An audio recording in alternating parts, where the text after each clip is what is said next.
नमस्कार। घटना चक्र बुक वीडियो के इस शैक्षणिक मंच पर आपका स्वागत है। हमारा उद्देश्य है ज्ञान को सरल, स्पष्ट और सुलभ रूप में आप तक पहुंचाना।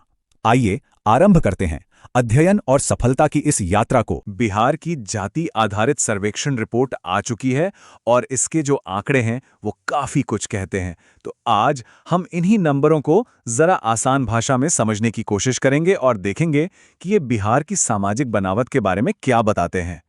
तो सबसे बड़ा सवाल यही उठता है कि बिहार की आबादी का जातीय समीकरण असल में है क्या? यह सर्वे हमें इस बारे में क्या बताता है? चलिए एक एक करके इन आंकड़ों की पहेली को सुलझाते हैं। तो शुरुआत करते हैं सबसे बड़े जाति समूहों से। देखते हैं कि कौन से समुदाय बिहार की आबादी का सबसे बड़ा हिस्सा बनाते हैं। रिपोर्ट में कम्युनिटी ऐसी है जिसका नंबर बाकियों से कहीं कहीं आगे है। तो आखिर ये कौन सा समूह है? आइए देखते हैं। 14.27%। ये अपने आप में एक बहुत बड़ा नंबर है ना? और ये संख्या है यादव समुदाय की। सोच कर देखिए, कुल आबादी 1,86,00,000 से भी ज्यादा, यानी राज्य की कुल आबादी का 14.27%। और हाँ, इसमें सिर्फ एक जाति नहीं बल्कि ग्वाला, अहीर और गोरा जैसी कई उपजातियां भी शामिल हैं, जो इसकी डाइवर्सिटी को दिखाती हैं। अच्छा, यादव समुदाय के बाद डेटा में दो और बड़े नाम सामने आते हैं, कुशवाहा और कुर्मी समुदाय। यहां देखिए सीधा सीधा कंपैरिजन। एक तरफ है कुशवाहा, जिन्हें कोयरी भी कहते हैं, आबादी का 4.21% यानी 55 लाख से ऊपर, और दूसरी तरफ से कुर्मी समुदाय जो 2.88% पर हैं, जिनकी संख्या 37 लाख से थोड़ी ज्यादा है। इस बार चार्ट से तो पूरी कहानी एकदम साफ हो जाती है। देखिए, यादव समुदाय 14% से ऊपर है और उसके बाद के दो सबसे बड़े समूह कुशवाहा और कुर्मी 4% और लगभग 3% पर हैं। ये जो गैप है ना, ये कोई मामूली बढ़त नहीं है, बल्कि एक बहुत बड़ी डेमोग्राफिक सच्चाई है। लेकिन कहानी सिर्फ इन 3 बड़े समूहों पर ही खत्म नहीं होती। सर्वे में और भी कई महत्वपूर्ण जातियों का जिक्र है जो बिहार के सामाजिक ताने बाने का एक अहम हिस्सा है। अगला नंबर आता है बनिया समूह का। अब ये टेक्निकली एक जाति नहीं है, बल्कि कई व्यापारिक उपजातियों का एक तरह का कलेक्शन है, और ये सब मिलकर राज्य की आबादी का 2.32% बनते हैं।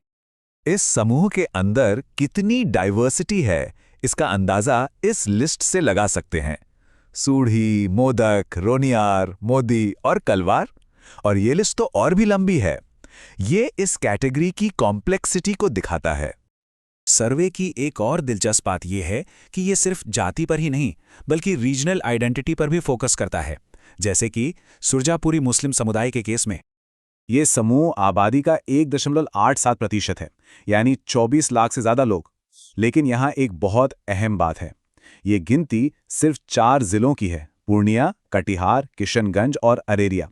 और इतना ही नहीं, इसमें शेख, सैयद, मलिक, मुगल और पठान जैसे समूहों को शामिल नहीं किया गया है। तो ये डिटेल समझना बहुत जरूरी हो जाता है। सर्वे में सोनार जैसे छोटे लेकिन महत्वपूर्ण समुदायों को भी शामिल किया गया है, जो आबादी का लगभग 0.68% हैं। तो चलिए अब इन सब अलग अलग नंबरों को एक साथ रखकर देखते हैं कि बिहार की पूरी तस्वीर आखिर दिखती कैसी है। ये डोनट चार्ट सब कुछ एक झलक में दिखा देता है। साफ दिख रहा है कि यादव समुदाय का 14% वाला हिस्सा बाकी सभी समूहों के सामने कितना बड़ा है, जबकि दूसरे समूह छोटे छोटे हिस्सों में बटे हुए हैं। और ये रही फाइनल समरी।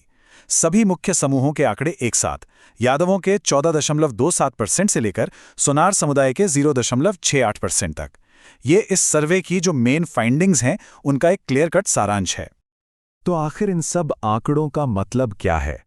देखिए, सर्वे का मकसद ही डेटा इकट्ठा करना था, और ये डेटा सही मायनों में बिहार के सामाजिक ढांचे की एक बहुत ही डिटेल्ड तस्वीर पेश करता है।